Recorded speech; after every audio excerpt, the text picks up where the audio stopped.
Hello and welcome to the Crypto Beat. My name is Tim Copeland. I'm the blog's head of growth. Joining me today, we have Chandler De Kock, founder of Silhouette. Welcome to the show. How's it going? Good. Thanks for having me. Brilliant. Before we get started, just a quick note. If you are hiring in crypto, you should use Campus, the blog's hiring platform, to help you pick out the real crypto natives. Head to theblock.co/campus to get a 3-month free trial. Now, today's episode is about dark pools on Hyperliquid, a fairly new development, something that Silhouette is hoping to bring out. So can you sort of explain what is Silhouette and what are dark pools? Dark pools is a concept that comes from traditional finance. Typically how, trading happens in the traditional finance world is you've got your stock exchanges, the New York Stock Exchange, the London Stock Exchange. And these are really good anchoring points for price discovery and for the market to coordinate around. Now, they use different mechanisms in different types of markets, but most of the time they look like central order limit books, much to what you can see in on Coinbase and Kraken, now today Hyperliquid. And these types of trading mechanisms are really, really good for you to enter and exit markets for most of the use cases. One of the other interesting developments that happen when you kind of coordinate your trading on these mechanisms is that if everyone were to kind of do their trades on these mechanisms, you would end up kind of slipping the market if you were to trade in size, or you wanted to trade kind of OTC or use a different mechanisms. One where particularly that you would do it off book. This is where kind of these dark pools emerged in finance. Now, dark pools in finance is just simply kind of one firm trading with another firm, and that trade would not necessarily be disclosed in any way, shape, or form. So the details of the trade would not necessarily be open and transparent. And this gave kind of just like another venue for traders to trade. And one of the key features there was the privacy that it enabled. This is really an important development because in markets where price discovery and typically in traditional market, price discovery was quite easy to find because, the reporting standards made price discovery a concept that was fairly simple for most traders to get access to. These dark pools actually enhance the ability for more traders to trade. And so what we noticed is that, with the addition of privacy being added to these traditional markets, we basically had more trade happen as a net result. Now, the transparency that we see in DeFi basically just gets a lot of that reporting and kind of just like access to the information around price discovery open to everyone to use. You basically just need an RPC provider, and you can read the state from any sort of chain, kind of at a very, very cheap, at very, very low costs. And so what we're looking at wanting to build is a different mechanism to enable some of these private trading components, not necessarily quite like in the definition of a dark pool in the traditional world, but bring some of those components into the DeFi space. And kind of a key component here on why we think this is super important is most of the traditional kind of institutions that are looking at coming on chain somewhat desire and demand some of these features. Sure thing. So how does Silhouette work? How does it keep transactions private? At the basis of what we're building on the tech stack side is some of the more traditional types of cryptography that get enabled in the world. Trusted execution environments have been around for ages. These are, your fingerprint scanner on your MacBook Pro that uses a secure enclave to kind of keep data protected within a larger computer. So you can kind of think of it as this like protected computer within a larger computer.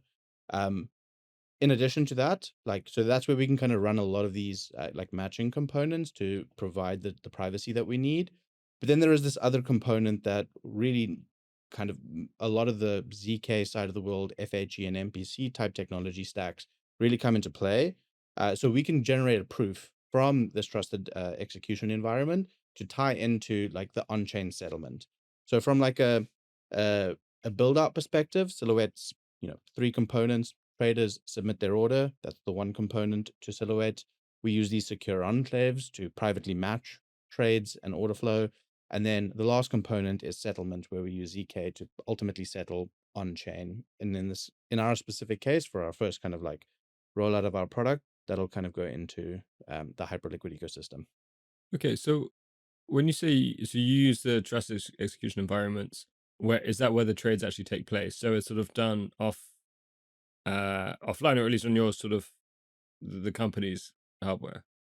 Yeah, so you can kind of think of a trading environment as this like execution engine where it basically kind of matches orders according to certain logic. So one logic can be the way that Uniswap does it. So Uniswap uses the in Uniswap v3 they've got these limit order type concepts.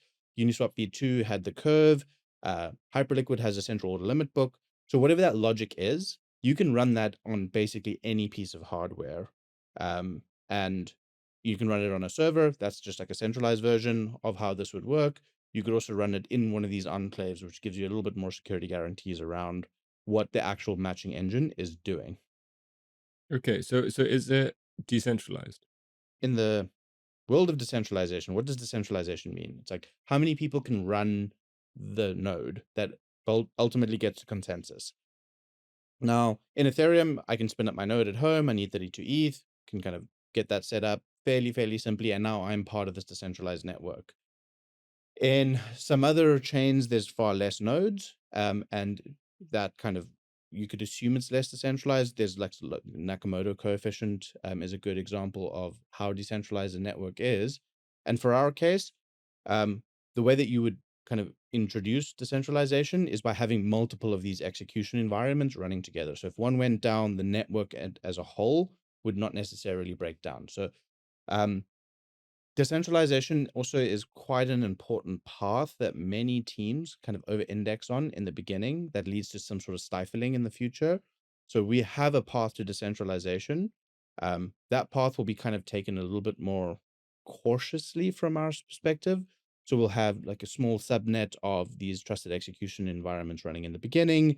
We'll figure out that, is this product something that where does this product fit within the market, and what are the key features that we would want to enable that users would use. And once that kind of starts generating a decent amount of value, the concept of decentralization then becomes a little bit easier for us to rationalize around. So we're starting very centralized in the beginning with a few execution environments, and then slowly like increasing that over time when the value is kind of makes sense for these networks to actually become decentralized. Let's say if you have other people setting up these trusted execution environments, how do you know that what they're doing is according to the specific rules that you want to be in place? And then also, how do people know that your environment is subject to those rules? So we achieve this by kind of like working through there's a couple layers to this. So the first layer that kind of makes the guarantees of what you're running within these execution environments is that even if I'm running the software, so Tim, you running one of our trusted execution environments, you can't access what's happening on the inside of that enclave. So even if you own the hardware and run the hardware, and then kind of like want to tamper with the system, you can't do that. So these are why these enclaves are super secure, and the access to them is very tightly controlled. The only thing that you can really do is just simply turn your system off, and now you're no longer part of the network. So that's kind of one of the areas that we're kind of working with some of these TE providers to kind of add some robustness there. The second one is, well, like, you know, the code that runs inside of those execution environments can be open source. So we can say this is what the matching engine is going to do. We publish the code, we write the documentation around that. And then within the enclave, you can generate an execution proof that you can see what the code is going to do. It did what it did. And then you can generate a proof that that actually was executed correctly. And that's part of the way the settlement proofs that go on chain come from.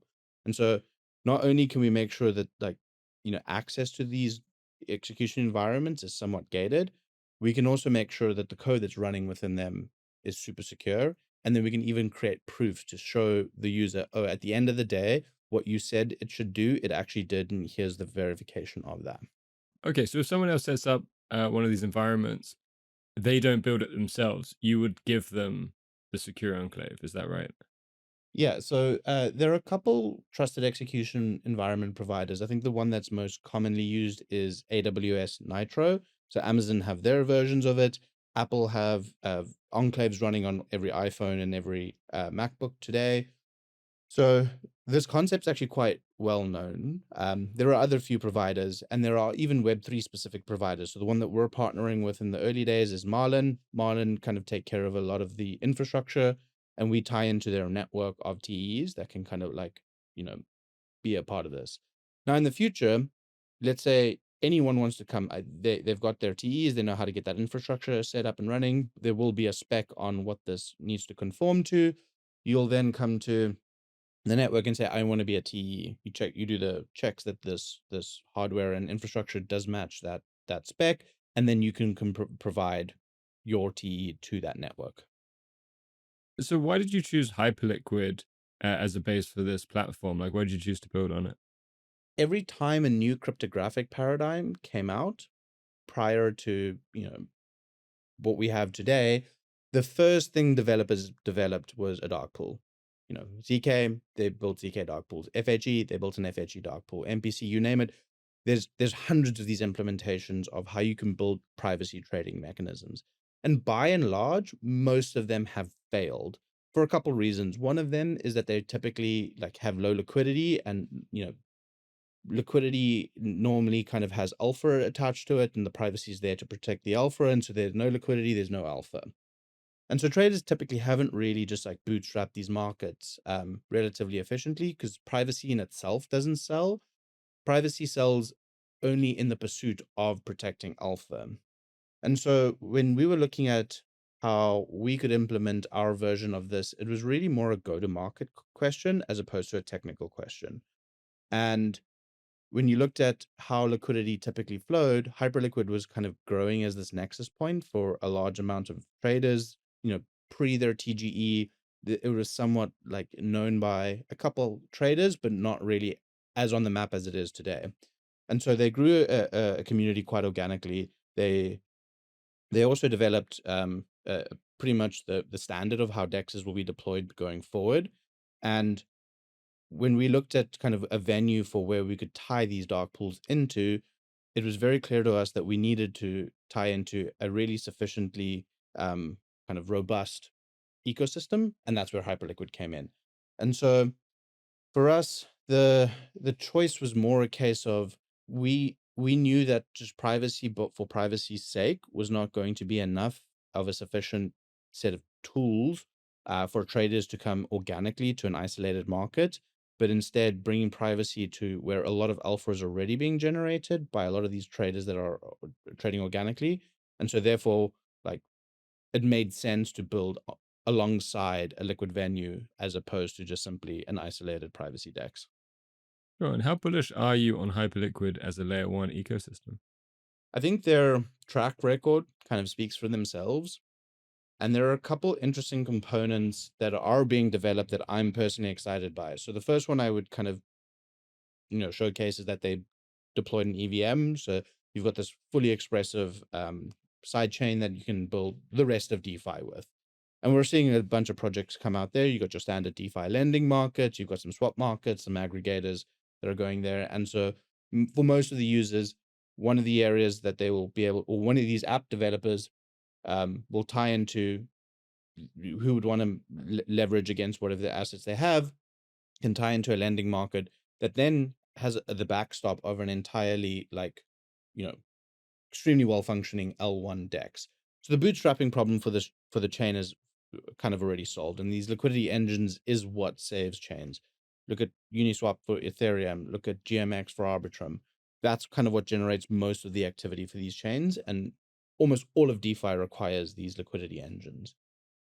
And then the secondary part that I think is like kind of more exciting, and that's a little bit more future looking, is concepts like HIP3, where you can deploy your own perps markets that basically, with just a subset of requirements, I think you need to stake 1 million hype as a security mechanism. You can generate and create your own perps markets, kind of really kind of owning the decentralization component of create your own markets.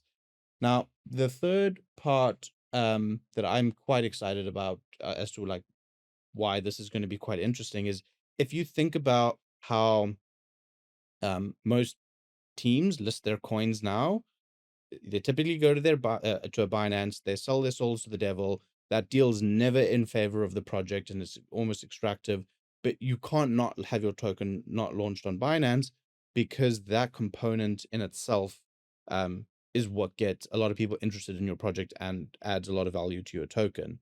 With these kind of new developments happening in Hyperliquid, we're seeing teams actually not even consider the centralized exchange route and might go directly to these decentralized DEX routes, and ultimately kind of have an alternative that the barrier to entry is far less. You still have extremely active markets that you can tie into. And so for most projects that are thinking about, their token strategy, this is an extremely compelling case that I think will draw a lot more projects to the ecosystem than any other ecosystem out there. And then what were your thoughts on James Wynn trading in size in public? We got a really good amount of attention after that. And it really highlights the case of what some of the problems are for trading completely naked on chain. So when when James kind of played his hand out in the market, it gathered a lot of attention, and you immediately had the responses that came either through the market forces that were, that he perceived as moving against him, but even just the public sentiment and kind of the folks that were chatting on crypto Twitter around it. Um, and in James's case, it might be the way that he wanted to play that set of trades, and I'm not going to really, I can't really speak to how much he knows or what he was trying to do there. Um, but if you're a larger institution, or you kind of want to not have that attention drawn to you, there is very little options that you have to kind of like build that type of position in a market that you'd want to have a position in a market without kind of tools like Silhouette. And so for us, it really like put a nail in the head in terms of like what the benefits we would provide to an ecosystem like Hyperliquid. And is it rewarding to see CZ saying that we need dark pools? Yeah, I think CZ's position for dark pools is actually clear. Like, Binance naturally have a dark pool type component to their business. They have an OTC desk, and there's kind of parts of the ecosystem that they work with. And so him jumping into the conversation also kind of like added a bit more wind to our sails. Um, and so for us, it was just validation from a conversational, an open public conversation on what we've believed for the last 6 months. Did you see that Andrew Tate accidentally revealed his Dex trading history because he doxed his wallet, but I don't think he realized people would see all of his sort of history of previous trades. I didn't actually see that. Not surprised. Anything funny that came out of that? Well, I guess I think the salient point was I assume if you had dark pools, that wouldn't that information wouldn't be able to be released, would it? Or does the transaction information become public after time? You know, Blockchains will always be blockchains, and that information will always be public. So I don't think the concept of what was in Andrew Tate's wallet or in James Wynn's wallet is necessarily gonna change. It's a completely new ecosystem. But in terms of, if you think about what traders care about, from their perspective, the overall accumulation of their wallet is not necessarily something that they care too much about, especially in the blockchain context. But what they do care about is when trades are live and when they're in the market or in a specific position over a period of time. That time is not typically over years long period. Trades sometimes can be as short as a couple minutes to maybe a week to a couple months long time frame. That's when that information is super sensitive to the trader, and that's what they would want to protect. And so for us, I think the concept of having traders' personal information be protected in a global but open and transparent market, I think is the unique differentiator, where most of these privacy pools have been 100% private. Nothing, you can never see into them. It's complete darkness, is somewhat different to our approach. We do believe that DeFi offers this, ability for people to verify the state of the market, but allowing a specific trader the tool to protect their position relative to the market is somewhat of a nuanced kind of difference that we're exploring. And what are the biggest challenges to building something like this? I think Previously, it was around the technology. So about 2-3 years ago, ZK was growing at a pace that today we've got like super fast proofs that are being generated out there. Um, a lot of the interest in these privacy technologies and like the research, developer experience, and ultimate performance of them kind of makes it now is kind of the perfect time to be launching some of these protocols in a way that the tech's matured to a point where it makes a lot of sense.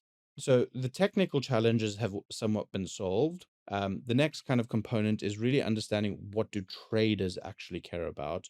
What do the users of kind of tools like what we would provide actually care about? I think there's you know the case is kind of obvious, but when you ask them, what do you care about when you want to protect your privacy? What levels of latency do you care about? There's a lot of minutia around that I think is somewhat like unexplored in the public sphere. Most folks that kind of work in the privacy space either care about full privacy, and most folks in the market space don't really know too much about the cryptography side to implement it in an efficient way. And there is this small overlap with teams like ourselves and a couple others that care about that intersection, and kind of building a product that really caters for that intersection for us is what we've kind of been spending the last 6 months deeply understanding. And it takes a lot of conversations, it takes a lot of research, and it takes a lot of security reviews to kind of make sure a system that you build out at the end of the day matches both user demand and ultimately the security requirements for working on chain today. Yeah. And how do dark pools work with market makers? Like, is it possible for market makers to participate in them, or does it not really work? Yeah, of course. So each dark pool is constructed somewhat differently. I think there's very many ways that you could go about it. So it depends on how you'd implement it. If you've got a central order limit book running inside one of these enclaves, then yes, of course, you can have market makers participate. Some dark pool mechanisms use RFQ or a request for quote. So it's just a simple quote. You just know the details of what that quote would be, and a market maker can just simply say yes or no to that. And so it's very mechanism dependent. But most market makers are actually dark pools in themselves. Their OTC desks work in a very similar concept for the same somewhat economic need. So market makers for a long time have been the crypto equivalent of dark pools. There just hasn't been sort of like a marketplace coordination mechanism or product out there to allow multiple market makers and multiple users to start kind of aggregating some of these deal flows. And what are your next steps for going live? The team's been doing our internal testing over the past couple weeks. We will be going through a process of kicking the tires, polishing some of the components, um, getting some very very critical user feedback on what we can improve. Soon after that, the goal would naturally be to kind of extend that into a broader beta testing phase. That beta testing phase will be where we kind of go live within the Hyperliquid ecosystem on mainnet, and then post that it's just feature enhancements, performance improvements, and naturally kind of catering to the types of trades traders would want to place using mechanisms. And when are you targeting a launch date? Launch dates TBD. It's interesting from a Web3 perspective. It typically works in these waterfall mechanisms where you develop a whole bunch of code. You somewhat have the product at like near complete state. You ship it off to an auditor. They review it, and then you kind of publish your contracts. You stitch everything together and you launch it. That process typically takes quite a lot of time. Um, Mainly just because the contracts need to be in somewhat of a finalized state. And so the approach that most teams take in Web 2 has typically been very iterative. Make the basic system work end to end and then bolt on features afterwards. For Web 3, it's somewhat a different process. So we're kind of in the final stages of finalizing our contracts, getting them security reviewed, and then once that process completes, security can be anywhere from 2 to 3 weeks to somewhere to 2 to 3 months. And it all depends on the complexity of the system and ultimately the feature set that you want to launch with. And are you going to do like a points program or something? It's interesting that the points meta has become so valuable in the space. as an initial kind of user attraction, I think there is a case that, we're definitely considering points, and we're definitely considering incentive mechanisms in general. One of the natural benefits of kind of building these off-chain privacy matching engines is that you're not beholden to the same fee structure from as a typical exchange. And so, we might be considering like straight up revenue streams as part of the benefit that we have. So, you're trading on Silhouette, you could get fee rebates, you could get kind of, any savings that you have as a function of your execution, that could be a benefit. And then also the points program. So, balancing how do we actually ultimately build out a compelling reason for users to use us over and above just privacy is something that we've been deeply discussing with some folks. So TBD on a points program. I find them very interesting as bootstrapping mechanisms. And for us, we just kind of want to be thoughtful on their application. Do you think you'll do a token? Same thought pattern as points. And also same thought pattern under the decentralization component. What's the token for is quite a deep question that many teams, I think, didn't early on was, a very easy, we're decentralized, the protocol's governed by this token. And then they had the headache of managing the governance token when trying to implement new features and grow and kind of like develop their ecosystem. I think this is a little bit of an inhibitor at this point in time. I also think folks are kind of tired of these altcoin tokens launching, having, very fractional adoption, very fractional like amount of time that they remain relevant. And so realistically, like, is this the right market to launch a token? I don't necessarily think so right now. And so when we're considering a token launch from our perspective, we again think through the incentives, think through why the token really matters, but also added to the fact that tokens are normally a decentralization force. So distributing your token to the community, what's the value of holding the token? I think Hyperliquid have done a really good example of why holding the Hype token is really valuable with their buyback mechanisms and their staking features. But that does not necessarily need to be copied by every single team within the Hyperliquid ecosystem. So for us, tokens are something that we'll probably also even consider after the product has launched and after there's initial user traction. And what's your vision if Silhouette succeeds? The clear metric that I kind of care about when thinking about the impact I want Silhouette to have is the Sex to Dex ratio. I kind of want to get those to feature parity so that DEXs are trading as much, if not more, value than centralized exchanges. I think the value proposition for that, for just kind of like access to markets, makes so much more sense, and pushes the frontier of DeFi a lot more. And then the mechanisms that we need to do to get there, like, we need to have features like privacy being built out. So having Silhouette being a forcing function for that outcome, I think, is really, really important, and be an attraction for net new capital into the entire crypto ecosystem. So not only kind of then challenge how markets get developed within like the Sex to Dex side of the world, but have folks like on the traditional finance side kind of take a bit more interest in these the crypto market as an asset class, and kind of build their own kind of mechanisms of bringing their capital into crypto. They'll naturally go through the centralized exchanges and custodians first. And so the gateway into that market is definitely through the custodians, but have really seamless native integrations with the current kind of folks that are managing institutional funds. All right. Well, what an exciting vision. We'll see if it takes place. That's all we have for today. I want to thank Chandler for joining this episode. And as a reminder, our newsroom works tirelessly to get you accurate, informed crypto news. If you want to stay ahead, read the block. Thanks, and see you next time.